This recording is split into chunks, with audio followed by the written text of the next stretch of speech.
Assalamualaikum warahmatullahi wabarakatuh.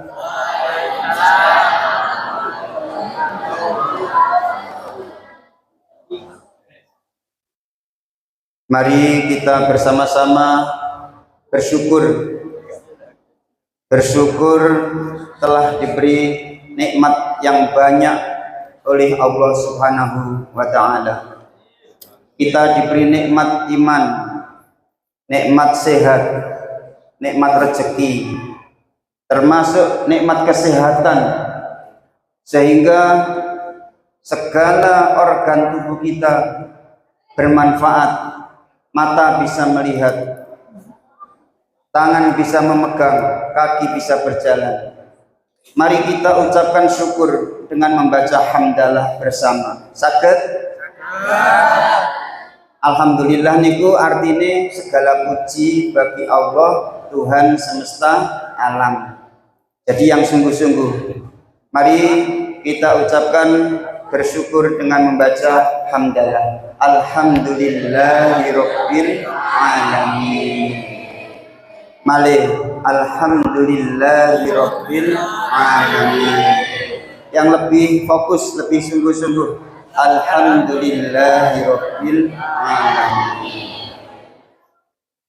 Bapak-bapak, ibu-ibu, anak-anak yang berbahagia yang dirahmati Allah. Dengan bersyukur seperti itu Allah senang. Dan Allah berjanji,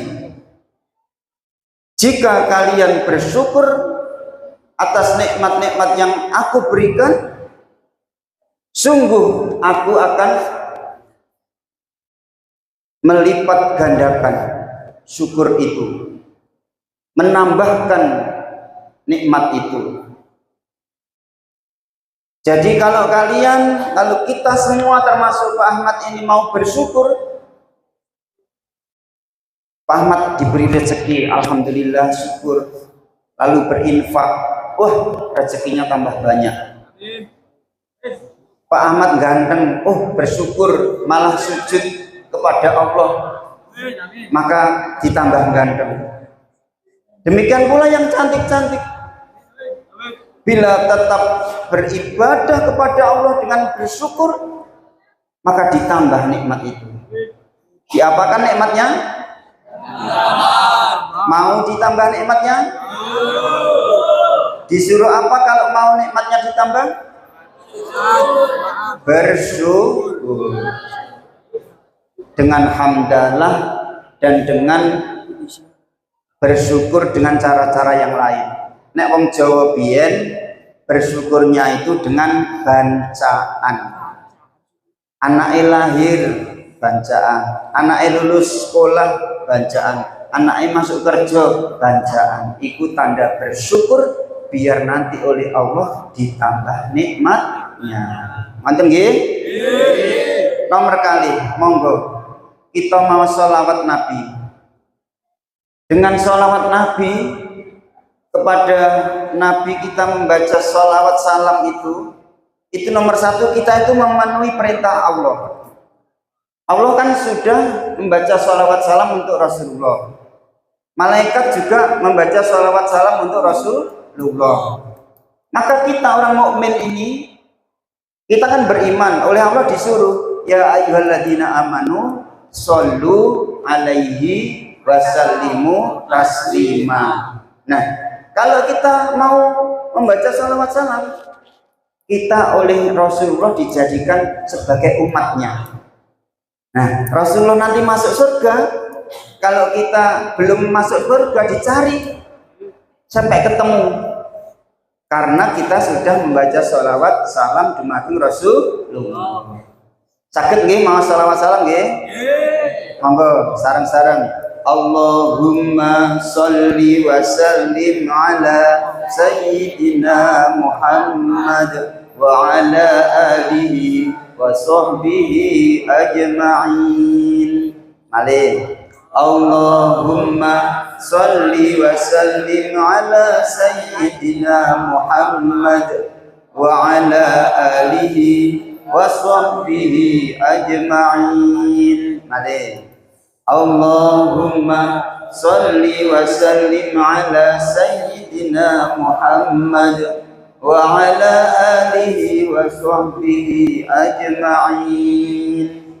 Nah, niku pembukaannya. Alhamdulillah, bersyukur dan sholawat. Manten nggih? Hadirin jamaah rahimakumullah. Kita oleh Allah Subhanahu wa taala ini hidup bukan dengan tujuan untuk di dunia saja. Bukan untuk tujuannya hanya di dunia. Di dunia hanya sebentar. Seperti halnya kita pernah di kandungan. Kita hidup di kandungan juga sebentar. Ayo, siapa yang di kandungan lama sampai 2 tahun? Alhamdulillah. Kalau nggak salah, anaknya Pak Ahmad yang nomor 3 itu di kandungan 11 bulan. Kalau nggak salah loh ya. Sebab nggak ngitung temenan kan, nggak tahu mulainya ada janin kapan kan nggak tahu. Oke. Pokoknya antara ayah dan ibu sudah berhubungan, habis itu hamil, kan yang tahu hamil atau tidak siapa? Allah. Nah, makanya itu moro-moro wis besar, setelah dihitung ternyata sudah 11 bulan. Begitu lahir itu, loh, kok wis kulitnya itu ganti. Kulitnya wis ganti, melodoki nggih. Nah, itu. Alhamdulillah sekarang anaknya itu juga merupakan idaman dari kedua orang tua. Orang tua kan mengidamkan anaknya itu nomor 1 nggih, selain sempurna nggih. Sempurna, cerdas, terus nanti kalau ketemu jodohnya bertemu jodoh yang sholih atau sholihah, rezekinya diberi rezeki yang halal dan thayyibah, bisa ke Mekah menunaikan haji dan tawaf di Mekah Madinah dan seterusnya. Nah, jadi kita hidup ini hanya sebentar, di kandungan sebentar, di dunia nanti sebentar, habis di dunia hidupnya lagi di mana? Di alam barzah. Nah, itu yang agak lama. Sebab nanti nunggu sampai akhirat, sampai dibangkitkan, sampai nanti ada hisab ya, dihitung amalnya, baik buruknya, masuk surga atau masuk neraka. Mudah-mudahan kita semua masuk surga tanpa mampir ke neraka, tapi ada syaratnya. Nah, apakah itu? Allah Subhanahu wa ta'ala sudah memberikan pedoman hidup. Sudah memberikan apa? Pedoman hidup. Orang punya perusahaan mobil, ada ndak dia buat panduan buku untuk mempelajari onderdeal mobilnya? Perawatan untuk merawat mobilnya supaya bisa layak dipakai, ada ndak? Orang buat HP, buat ponsel, adakah petunjuknya supaya ponsel ini bisa awet, bisa dipakai dengan benar? Ada ndak petunjuknya? Kadang-kadang yang punya mobil nggak memperhatikan tata cara penggunaan perawatan mobil. Yang punya ponsel kadang-kadang pakai ponselnya nggak sesuai petunjuk pembuatan ponsel. Kira-kira kalau tidak mengikuti petunjuk dari pembuatan mobil, dari pembuatan ponsel, kira-kira mobil dan ponselnya itu awet apa cepet rusak? Demikian pula kita sebagai manusia. Allah sudah memberikan petunjuk. Apa itu petunjuknya? Al-Quran. Dzalikal kitabu la raiba fihi hudan lil muttaqin. Kitab Al-Qur'an ini ya, apa? Tidak ada keraguan di dalamnya. Nah, hudan lil muttaqin, petunjuk bagi orang-orang yang bertakwa. Bahkan disebutkan juga hudan linnas. Syahrul Ramadan alladzi unzila fihi al-Qur'an hudan linnas wa bayyinatin minal huda wal furqan.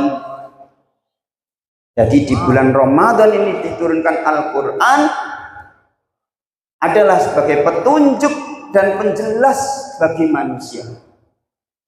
Maka nek kepingin jelas, bacalah Al-Quran. Pak Ahmad juga gitu. Ayo Pak Ahmad baca Quran. Qurannya dipelajari, dimengerti, artinya dibaca, tafsirnya dibaca. Kalau nggak ngerti, ikut pengajian-pengajian Al-Quran, ikut pengajian-pengajian tafsir, supaya dapat petunjuk yang benar. Karena Allah kalau sudah berjanji itu tidak akan mengingkari janji, dan janji Allah itu pasti benar. Siapa yang tahu besok kita mati? Tidak ada yang tahu. Pak Ahmad saja tidak tahu kalau anaknya yang keempat sudah meninggal. Nah, jadi ternyata malah duluan. Pak Ahmad diaweti sama Gusti Allah. Apakah diaweti terus seneng? Ya susah. Kenapa diaweti hidup kok susah? Harus ibadah terus, ibadah terus, ibadah terus.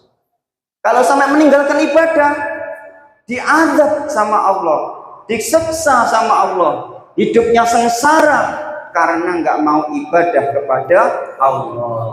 Manten nggih? Terakhir, Allah Subhanahu wa taala telah memberikan waktu. Wal asr, demi masa, demi waktu. Innal insana lafi khusrin. Sesungguhnya manusia ini dalam keadaan rugi. Illa, kecuali. Nah, siapa yang enggak rugi? Allah menyebutkan illal ladzina amanu, kecuali orang yang beriman. Ada lagi yang kedua, wa amilus sholihat, beramal yang soleh. Ayo kalau di masjid waktunya sudah iktikaf, sudah adzan dan sebagainya, ternyata di dalam masjid masih main game, tidak zikir kepada Allah, tapi malah main game. Itu namanya amal soleh, amal baik apa amal buruk? Tinggalkan. Berikutnya, selain wa amilus sholihat, yang ketiga watawasau bil haqqi, yaitu saling berwasiat dalam kebenaran. Ayo anak-anak, ibu-ibu, bapak-bapak, monggo jangan sungkan-sungkan. Kalau ada yang salah diingatkan, tapi mengingatkannya dengan cara yang baik, dengan lisan. Nek dikandani angel gak iso, wis dongakno wae supaya Allah memberi petunjuk. Lu sudah bosan? Ya, kesabaran katanya ada batasnya, tapi sebenarnya jangan begitulah ya. Kalau masih bisa, kenapa tidak diteruskan? Nah, yang terakhir yaitu setelah watawasau bil haqqi watawasau bis sabr, saling berwasiat dalam kesabaran. Biasanya orang sabar itu kalau diuji dengan kenikmatan itu susah sabar. Wis nek ana rezekine kluyuran ya apa carane ngentekno dhuwit. Nggih napa nggih? Nggih. Iku berarti dia nggak sabar diuji dengan kekayaan. Mestinya kalau kaya, infakkan, sedekahkan. Itu berarti dia sabar dengan kekayaan. Orang biasanya diuji sabar itu ketika sakit, sehingga dia ke dokter, dia ke tabib, diobati supaya sakitnya sembuh. Itu kebanyakan begitu. Nabi Ayub diuji sakit sampai 7 tahun. Sampai kulitnya itu banyak apanya, setnya. Kalau setnya jatuh itu kasihan. Kasihan rek, setnya jatuh rek, kesuayai makan. Nah itu. Jadi Nabi Ayub memang sabar luar biasa. Tapi untuk kita ya mudah-mudahan bagaimanapun tetap harus sabar, terutama adalah sabar dalam bertakwa kepada Allah Subhanahu wa Ta'ala.